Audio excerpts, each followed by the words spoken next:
Senor Fox coming home strongly at big odds. Here's a good finish coming up. Jonathan in front. Senor Fox coming out. And Vega jumped out of nowhere and won. Vega won. I don't believe it. Has got up to beat either. Welcome to Brisvegas, Queensland Winter Carnival Show. It's a standalone show brought to you by TopSport.com.au and puntingform.com.au. I'm your host, Scoot, and I'm joined by Johnny Mcleod from MacBet and his sidekick, the Windsor Weasel. I tell you what, he's not the sidekick anymore. Batman, he's the new Batman, and maybe Johnny Mcleod as Robin. How are you, boys? Yeah, good, thanks, Scoot. Yeah, I think if Vega won with a girl, I think Tom might have just stripped the whole ball game. Oh, it was sensational stuff, and you might have taken the mantle of Australia's most profitable racing show. I dare say Bet Doctors had a quiet week last week, but you guys have definitely got the votes from last week. Sensational stuff, and let's have a look at, let's do a bit of a recap of some of the races. I'll ask you a question. Is Port Louis or Converge the horse to follow into the JJ Atkins? Well, that's a tough one, I reckon.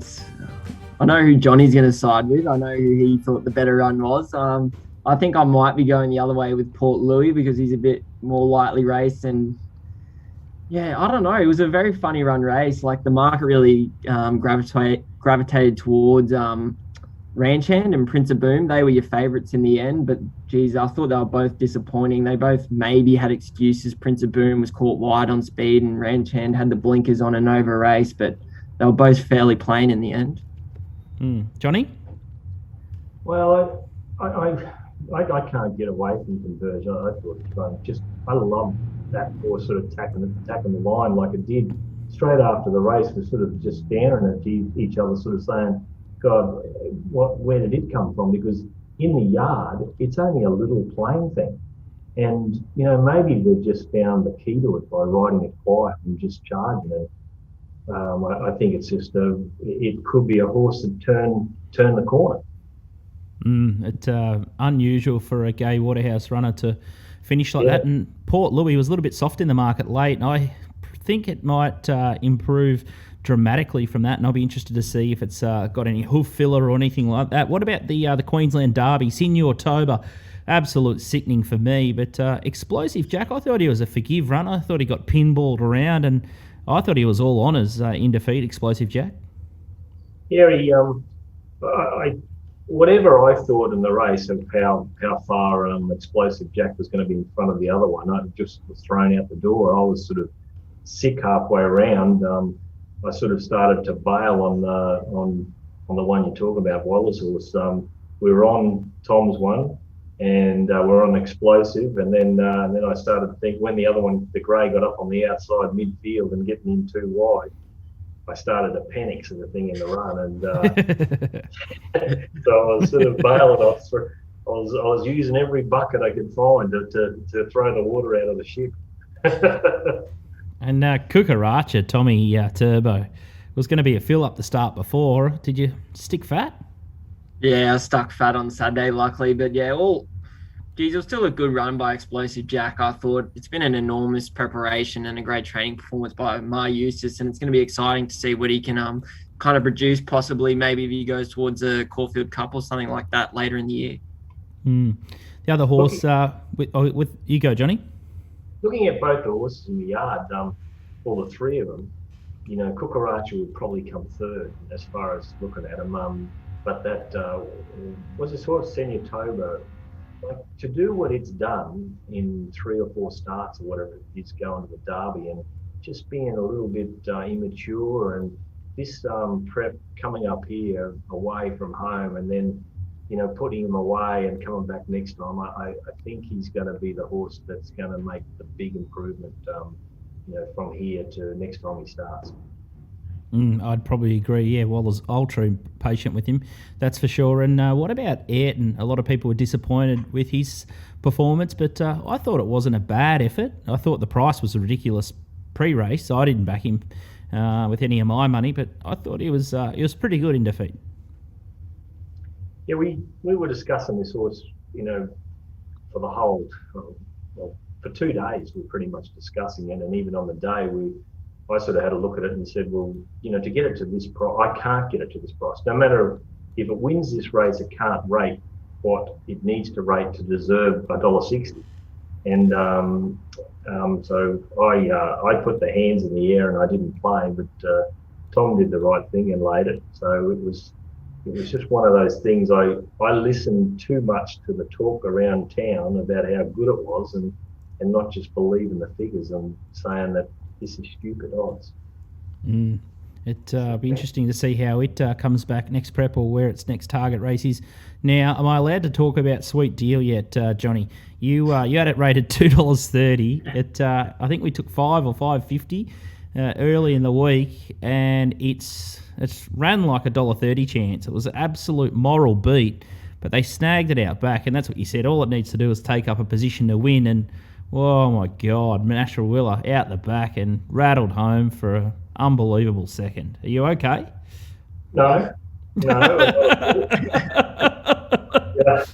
But it was sickening for about 4 or 5 days, and I still feel the effects of it. It was one of those things, even after the first 200, where there's 4 or 5 of us watched the race up there, and everyone's saying, where is it? Where is it? And everyone's looking around the midfield and maybe a little bit closer, and then all of a sudden you see it out the back, and every head dropped, and the pace wasn't on either. They weren't going fast, and you might as well just throw the ticket in the air. It was just ridiculous, and then it had the audacity to sort of make up a heap of ground, and probably 50 metres probably gets down the winner. It was just sickening. No, I was absolutely on the floor. I unloaded as we were recording the show, as you can remember. But I guess that's the difference, and that's probably the one big thing.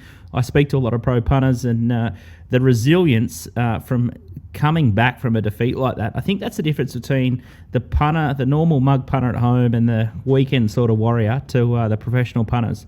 They can ride the bumps and pick themselves up off the floor from these sick beats. So if you've gone into your shell after Sweet Deal, the punt never ends, and you just got to steel yourself and find a way to get back on the horse. And there's no better example than our mate DK in the streams. You can see what the punt does to him, but he finds his niche, and he just puts the mouthguard in, and he keeps cracking away. On today's show, we're going to talk about the Moreton Cup and the Spear Chief. We're also going to have a look at the Queensland Oaks and the Queensland Day Stakes.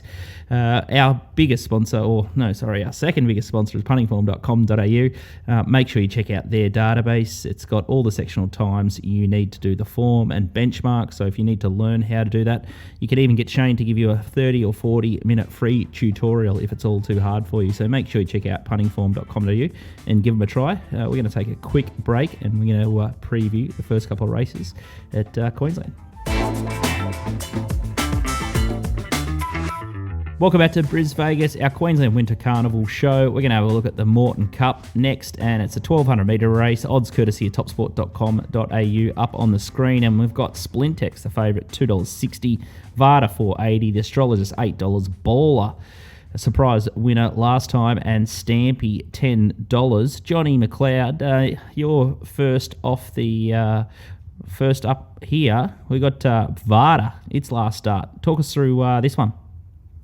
Yeah, well, this is Dooming. They've, that's it out the back in the blue, sort of tracking a nice horse in Zeno in front of it in the green. And you can see it turn a foot. It just picked up Zeno, went straight past it, and then just charged. You sort of got to look at those outside 4 or 5 and keep an eye on those to see, what sort of difference it ran compared to those, because the inside part of the track wasn't the best, but you can see even it's charging past the inside horses, but it's even gone past those horses out a bit wide pretty quickly, and got a great turn of foot, and I think Eagle Farm will really suit it here.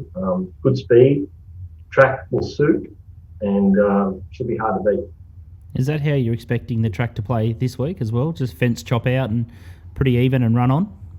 I think that's what it'll do it again. Just like in Sweet Deals, in one little negative with Sweet Deal is that that part of the track became the best fairly late in the day, and that's probably why it was able to get as close as it did, because on a normal track circumstances it probably should have got beaten 4 or 5 lengths, but just the just the way the track was helping a little bit, was able to get even closer, even though it's gone like a bomb. It's that part of the track is the best, and that's what's going to happen here again. It's sort of, these inside gates, they're a pain, especially those horses 3rd and 5th on the fence. They're the ones that are trouble. The leaders can veer out a little bit, like Wisdom or Order's probably going to show the speed and lead here with winkers on, and he can veer out in the straight, whereas Splintex is going to have to probably switch back to the inside. Same with Stampy. And Varda, that little group there, hopefully coming to the corner, are going to be starting to get away from the fence, and it's going to be just that big crowd. Varda, Scalpini, Baller, those 3 are probably the ones to look out for, I would say, in this race. It's been pretty good news during the week with racing Queensland and the minimum bet law, Johnny. So now bookies, as soon as they put up a price, they have to bet. That's music to your ears, surely. Yeah, it's great.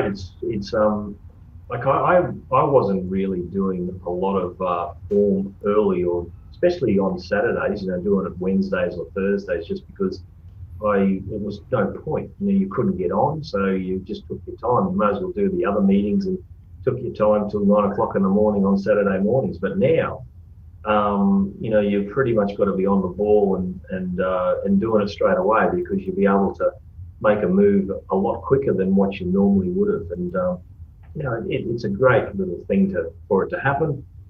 Even the smallest bookie at the track, bets to win 1,000.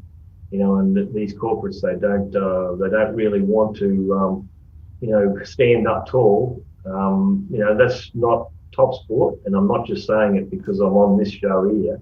TopSport is the one mob that really do stand up and are happy to sort of, take you on for a decent amount or something. Whereas the rest, they sky the towel early. They just want to run and hide. Couldn't have said it better myself, but and that's why TopSport takes us on, and that's why you see Tristan have a crack and open the shoulders on the streams. Let's have a look at the Spear Chief 1500 metre race. Tommy Turbo, you're going to have a look at this one, but odds courtesy of TopSport, the biggest betting bookie on screen now, Groundswell. Tommy, you're going to have to stop knocking the prices off before you come on the show. Groundswell's $3.80 to $3.40. Charlize $5. Louvois is $6. Goldie Fox $8.50. It's Lily $9. Flash R $11 and East Asia $14. I think you're going to skip a run and you're going to go back to the Morpheville Parks run on the 24th of April. Talk us through this one. Yeah, geez, it's going to be tough to live up to that promotion by Johnny then. That was something else. I've gone back 2 runs. Groundswell did come up to Queensland and run around behind, I think it was Emerald Kingdom last start, but pulled up with the thumps. So I think that's a pretty fair excuse for his run there. He sat on the speed here this day and just put in a pretty soft win in the end here at Morpheville. He's a horse that's always kind of shown ability, even since an early age.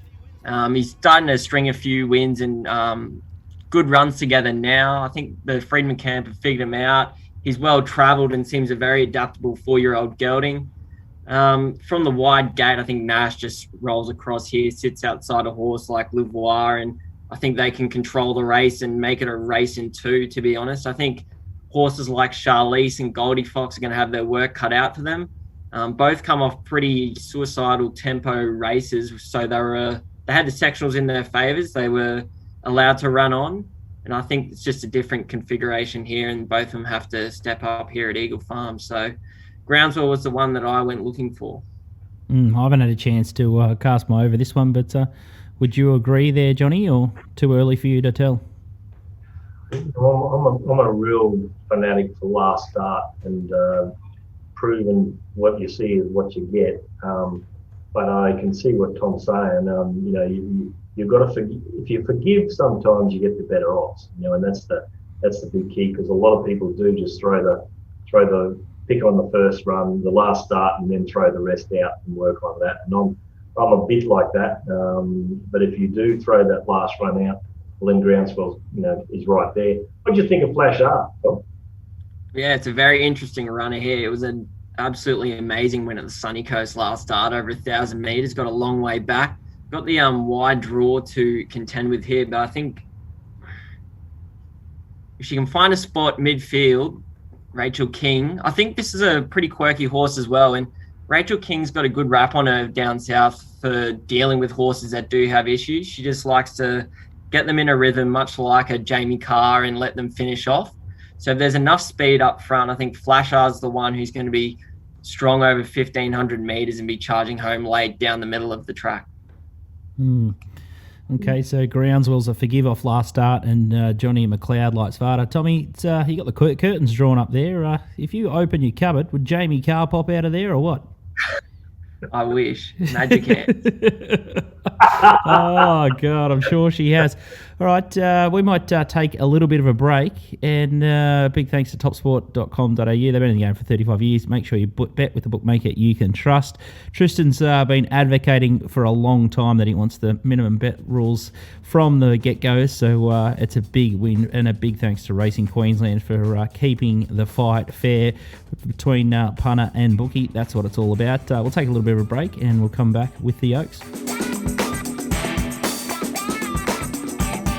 Welcome back to Brisvegas, our Queensland Winter Carnival show. It's time to talk the Queensland Oaks. We've got a familiar horse up on the top of the market here, the Chris Waller train Bargain. Odds courtesy of topsport.com.au. It's been $4.20 out to $4.80, a little bit easy, a little bit unlucky last start. You got Deus, $7 into $5.50. Grace and Harmony, bit of boom about this one, $5.50. I know some guys taking $26 pre-post, so best of luck to those blokes. Only Words, $8. Charm Star, $8.50. And then you've got Media Award trying to go for the Adelaide Queensland Oaks double. We're going to get a replay of Bargain last start, and this is in the main lead-up. The Roses up there. Talk us through this one, Tommy Turbo. Yep, so this was the Roses indeed, Scoot. This was run at a much stronger tempo than probably what we're going to see on Saturday. A fair few of the horses there who are on speed, you can see kind of dying on the inside there. They haven't made it through the run. They're possibly cast for the rest of their careers now. So I've kind of gone looking for horses that didn't really have the platform there to show their wares. Horses like Bargain and Splendiferous probably have a better platform this time round. Bargain, of course, had the 35 days off, so expecting improvement there. She's a class filly, proven over the distance.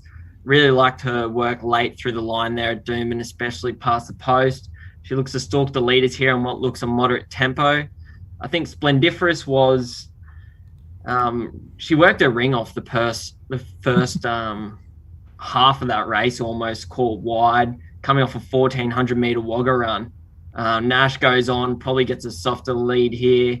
And she's a half-sister to Queensland stayer Ballistic Boy, who I'm sure you would know, Scoot, from doing your Queensland form back in the day. So on breeding, she's got both class and staying prowess on her side. Kind of surprised at the price of Duets early here. Looks a really tough assignment from gate 12. You've got the wide gate to contend with, 7 weeks between runs and first time travelling interstate. It's a funny one too. Bargain and Duets, there wasn't a lot between them in the Sydney version of the Oaks, and Bargain, to my eye, she was just a bit slow away, which is uncustomary of her. So I was sort of hoping maybe the blinkers or something would go on, or the winkers, just to get her out of the gates a little bit faster. But maybe they'll know about it this time. What about you, Johnny? Any read here?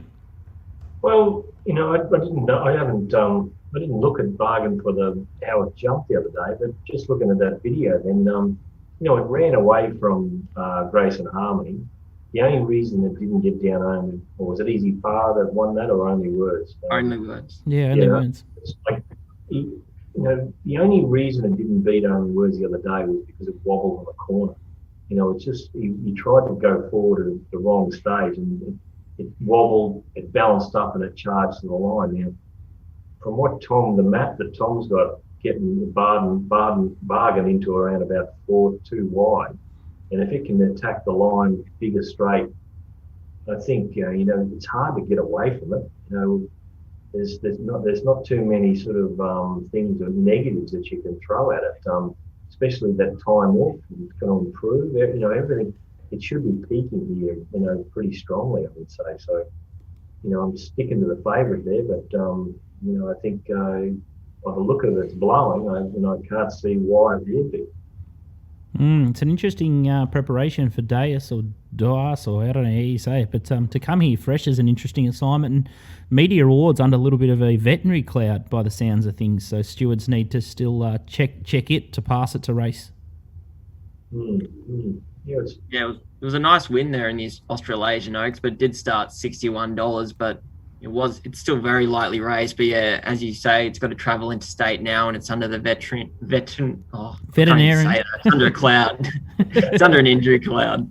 480 bargain each way doesn't sound like a bad way to go. Race 9 is the Queensland Day Stakes. We've got odds courtesy of topsport.com.au up on the screen now. We've got Georgie's Pride. There's a big scratching here, so ignore the flux if you're looking at early markets. Georgie's Pride's $3.90. Kishikano, $3.90. Our Playboy, $7.50. Rocketing by $8. Mass Destruction, sounds like the Victorian government, $9. And we're going to have a look at our Playboy on the 22nd of May here. Johnny. Yeah, our Playboy's the one in the green last. Now, it got shuffled back to that position. It doesn't show a lot of speed anyway, but it did get checked around about the 800 or 1,000 mark back. And you see the lime green, he's just trying to come to the outside. Fence is no good here this day, and he's trying to come out. He's just going to tack onto, I think it's Tremonto in the front, and now he's going to charge. Wow. Now, I think the speed of the race wasn't all that strong, and it was pretty hard to attack the line. And I think it did a good job. They gelded at this preparation, and just not a real big horse, but a nice, neat, compact horse. And I think the horse will, be really suited here, just because Georgie's Pride only knows one way, and from that gate, Byrne is he's going to know that it'll roll pretty quickly, but there's a couple of horses in Streak and Tremonto that have got speed drawn inside of it that he's going to have to give it a dig, or some sort of dig. And if he does, it'll take off. They're going to go quick. And this horse will be very strong at the finish, our Playboy, and I think it's hard to beat. There's another horse in the race that won that race, Kishikano, who we were tipping the other day just because we thought it could turn the corner, and we thought its run was pretty good at the Gold Coast prior. Now, it's another horse that can improve again and take another step, just because it was in inferior ground in there, and it had to pick up 2 to 3 lengths on the leaders who were sprinting in the worst part of the track, and it did it. So it was a nice win, but just I think if our Playboy is within a couple of lengths of Kishikano, well then I think he'll be too strong for Kishikano. So I think he might run over. There's another horse in the race. It's going to be odds fleeked up down the bottom. It's got a little hope. Went really good at the midweeks. It's coming out of I think it was a Class 3 at the midweeks, but it was a very strong Class 3. Sat wide, worked and hit the line good. And a couple of preparations ago as a 2-year-old, it raced some nice horses and beat a few of them at times. And I think it might have come back a better horse again after last prep when it failed a few times. So they're the 3 I'm looking for. Good speed up front. Horses attacking the line, that mid-track race 9. I think this race is my play day, or my race to play in, and it was race 9 last week, so hopefully hopefully you've got a change of fortune this time. And I do see Jim Burns jumped off this horse, but Jimmy Burns been on George's Pride about 5 or 6 times. So he's probably need a crowbar to get him off that one. So he's probably pre-committed to that one anyway. But Benny Thompson might be fine on this one. And as you say, the track just could be playing absolutely perfect for this horse. So yeah, it's $7.50 with TopSport.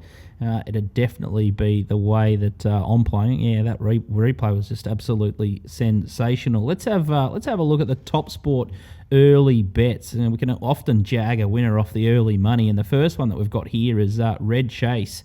This is one of Fletcher's, must be on the back up here from the Fletcher files. Race 3, number 1, Red Chase has been $1,000 at $6. Any interest there? It went okay the other day. It was in a lot better race than this, but it climbed the weights a little bit. So that's my worry. But it's found a hell of a lot easier race. And last preparation, late in its preparation, it did lighten off, and it just went off. Whereas this time, I seen it the other day, and it had a little bit of condition left in it, which is good for this horse. And I think it'll take improvement. But take $6. up in weight and not a real big horse. That's the little concern for me for it. I couldn't take the $6, but goes okay. Regal Farm Race 5 and number 6 is the next one. This is Stampy, $500 at $15. This is a horse we backed a couple of starts ago, and you've already suggested that you like Varda in this one, so it's maybe a bit of a hit and hope on that one. But this next bet catches my eye a little bit. Was race 7, number 4, In Good Health, 1,000 at $7, and that's from the Peter Moody yard. That horse now is only flocked off into $650, but wow, it won very, very impressively and dominant in Adelaide last start. Wasn't what? It's back in distance. I think it's coming back from 2,000 a mile. But they put the blinkers on, or the hood of some sort on it the other day, and it just rolled forward and over raced a little bit, and they went along quick, and it booted. If Byrne can just realise this horse could take off on him and just slides over, he'll get it easy. There's only a couple. This Fabric has got a little bit of speed. Gemma Scotland won't lead. And, there's no leader here, so he just can take his time, go on the front. If he pushes the button coming to the corner like he does on a lot of Des Forster's runners and Georgie's and Red Chase, or what's that called? In the Stradbroke, that horse that keeps going. I can't think of it, but he lets him run. If he does that with this horse around about the 500, Patchy Chase. Patchy Chase. That's it. Yeah, and it'll be hard to. He's just got that. He's got that 2,000 under his belt that he can use it to his benefit at a certain stage to make them pay. And good hope. 2,000 back to 1,600 is always a good platform, in my opinion, especially in these listed in black type races where you've got a bit of tempo. It's going to be interesting to see how Natoya goes with that Zaki form. And one of Johnny Walter's tips from last start was Polly Gray was a good winner at Rose Hill. It sort of fell in at the end of it. But, tricky little race there, and even Rock O'Clock coming from the Dark Jewel. So it's a tricky little race, that one. But hopefully we've found a winner or two. Bargains the way they're going in the Oaks. Varda is well fancied, and our Playboy was definitely a replay that caught my eye. So a big thanks. And Johnny, where can they find your stuff if they want to play on the weekend on every single possible race? Straight to backbet.com.au, and I'll give James a message on Twitter, and he'll fix you up, sort of thing. We've had a bit of a run. We had a good day on Wednesday in the yard. We hit a couple of hurdles late, but we found a couple of 10-1, 12-1 shots on Wednesday, so that was good. So hopefully we've got our eye in. Thanks, Johnny, and big thanks to you, Tommy Turbo. You got MVP last week, so make sure a couple of quiet nights and don't lose your head, and hopefully we can win a bag full of money this week as well. Yeah, we'll be back. Thanks. Johnny's going fishing this weekend, or not this weekend. He leaves on Sunday and comes back, I think, Thursday. So I've got the keys to the asylum next week at Mac. Don't tell DK that. He thinks you're a part-time fisherman.